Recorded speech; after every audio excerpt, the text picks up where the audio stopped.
우리 가슴에 손을 얹고 말씀하옵소서 주의 종이 듣겠나이다 라고 고백하겠습니다. 시작.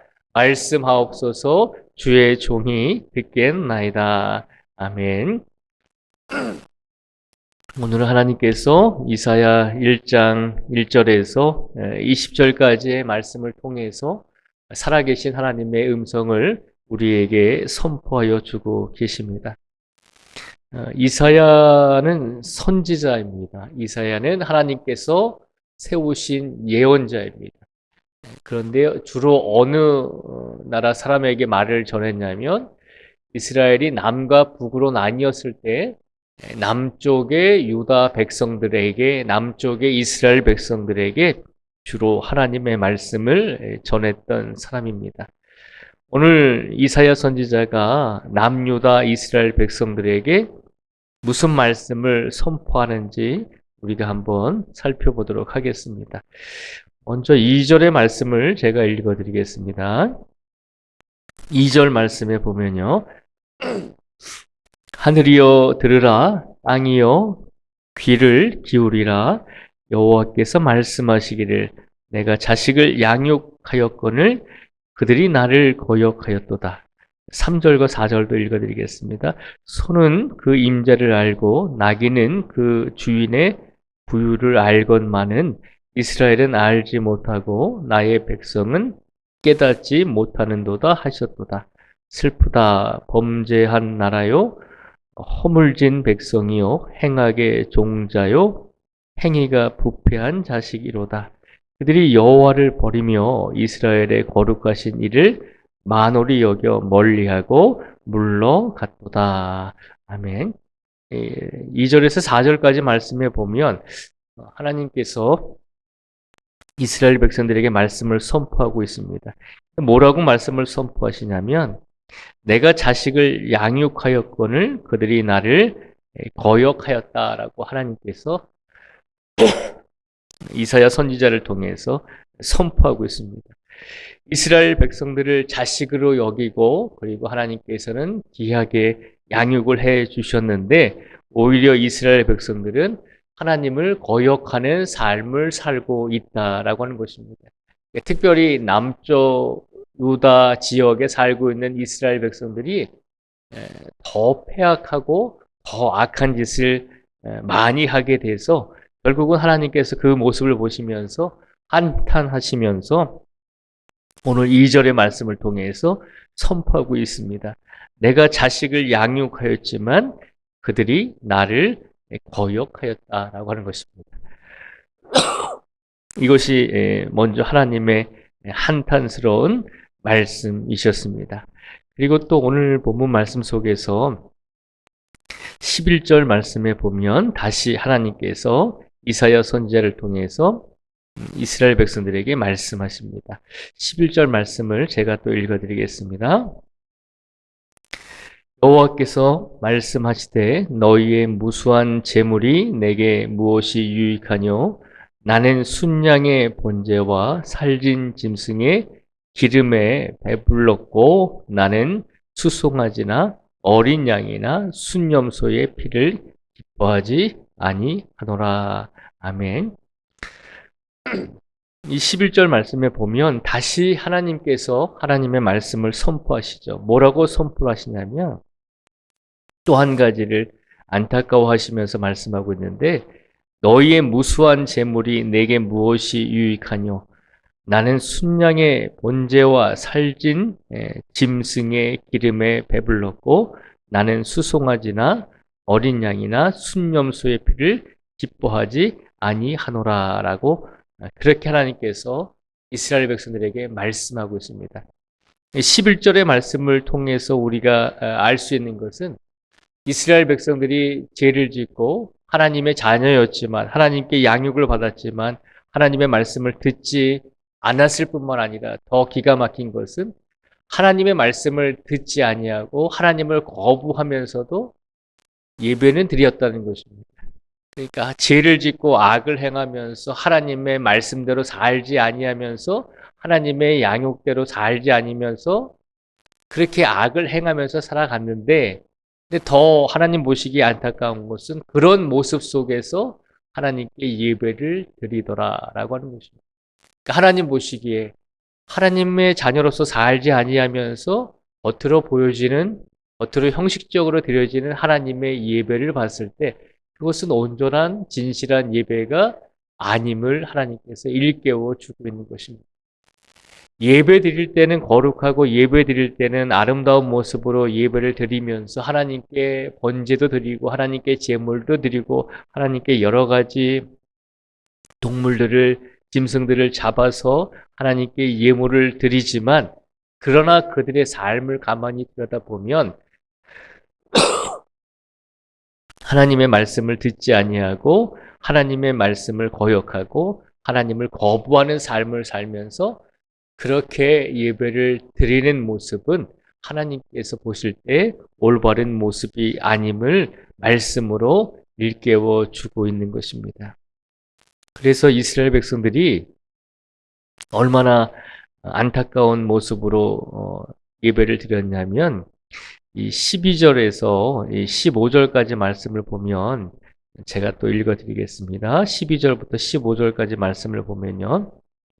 너희가 내 앞에 보이러 오니 이것을 누가 너희에게 요구하였느냐? 내 마당만 밟을 뿐이니라. 헛된 재물을 다시 가져오지 말라. 분향은 내가 가증히 여기는 바요.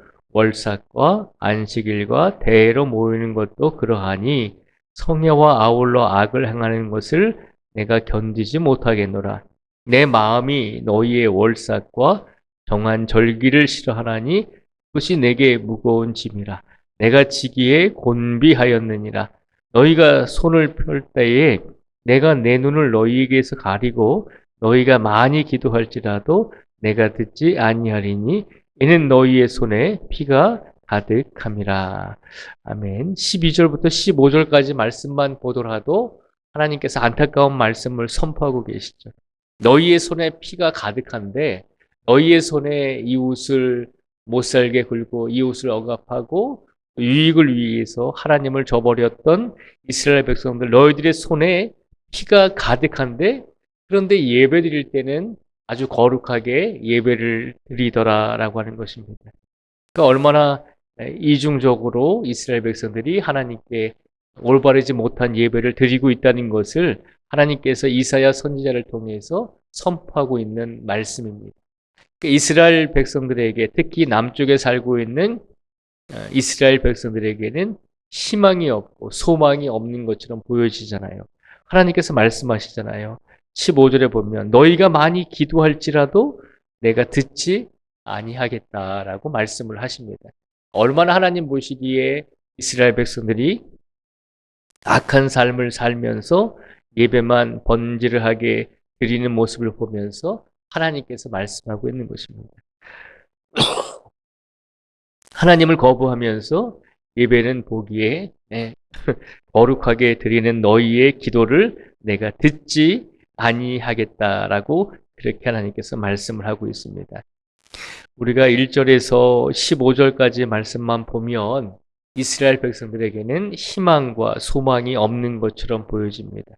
얼마나 하나님께서 마음이 아프셨으면 너희가 많이 기도할지라도 내가 그 기도를 듣지 아니하겠다라고 말씀을 하셨거든요. 그런데 이스라엘 백성들이 이렇게 희망도 없고 소망도 없는 가운데 하나님 보시기에 악과 죄를 행하고 있었지만 그들에게 하나님께서 소망을 주시게 되죠. 그 소망의 내용이 16절에서 20절까지의 말씀입니다.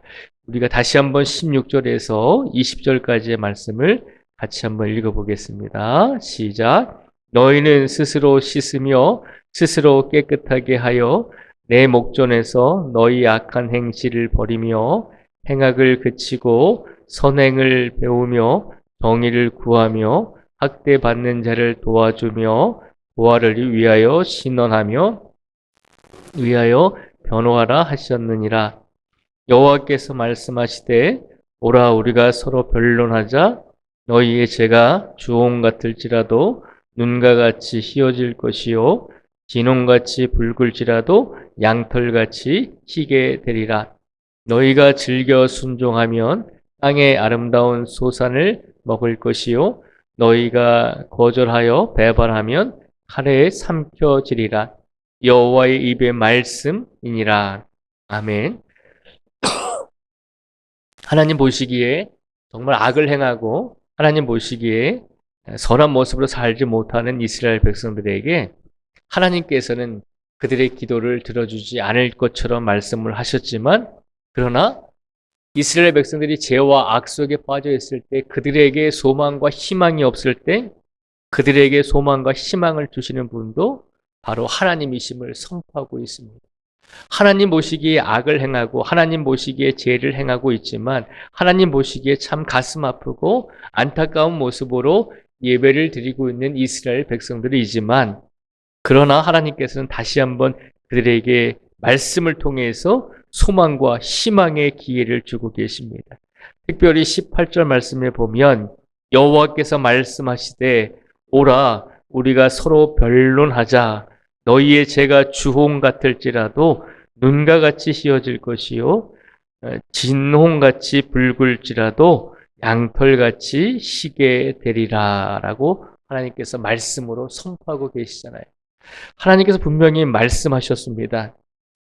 우리가 서로 변론하자라고 하는 것입니다. 여기서 변론하자라고 하는 것은 너희가 핑계를 대고 내 앞에서 왜 이렇게밖에 할 수 없었는지 그 이유를 대라고 하는 것이 아니라, 여기서 변론하자라고 하는 것은 하나님께서 너희가 죄와 악을 지었지만 다시 내 앞에 나와서 너희가 용서를 구하고 너희가 회개하고 하나님께서 원하시는 대로 내가 살겠습니다라고 그렇게 다짐하고 고백하기를 원하신다는 것입니다.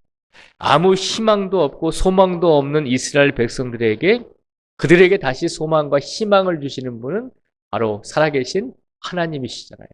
말씀으로 그들에게 말씀하셨잖아요. 다시 한번 너희가 나에게 와서 변론하라는 것입니다. 너희의 죄가 주홍 같을지라도 눈과 같이 휘어질 것이고 진홍같이 붉을지라도 양털같이 희게 되리라라고 다시 희망과 소망의 기회를 하나님께서 말씀으로 선포하고 있는 것을 우리에게 보여주고 있습니다. 오늘 이사야 1장 1절에서 20절까지 말씀을 보면 하나님께서는 살아계신 말씀으로 이스라엘 백성들의 죄와 악을 아주 정확하고 적나라하게 그들의 잘못을 깨우쳐 주실 뿐만 아니라 그들의 악한 행위에 대해서 분명히 하나님께서 원치 아니하신다라고 분명히 선포를 하시는 반면에 그들에게 다시 소망과 희망을 말씀으로 선포하고 계신다는 것을 우리에게 일깨워 주고 있습니다. 오늘 말씀을 통해서 하나님께서 우리에게 주시고자 하는 메시지는 우리의 삶 속에서 이스라엘 백성들처럼 우리가 혹여 소망과 희망이 없는 상황에 놓여 있을지라도 우리 스스로가 생각할 때 우리 삶 속에서 희망과 소망이 없다라고 그렇게 포기할 때도 하나님께서는 우리에게 살아계신 말씀으로 다시 살아갈 수 있는 소망과 다시 살아갈 수 있는 희망의 말씀을 우리에게 선포하여 주신다는 것입니다.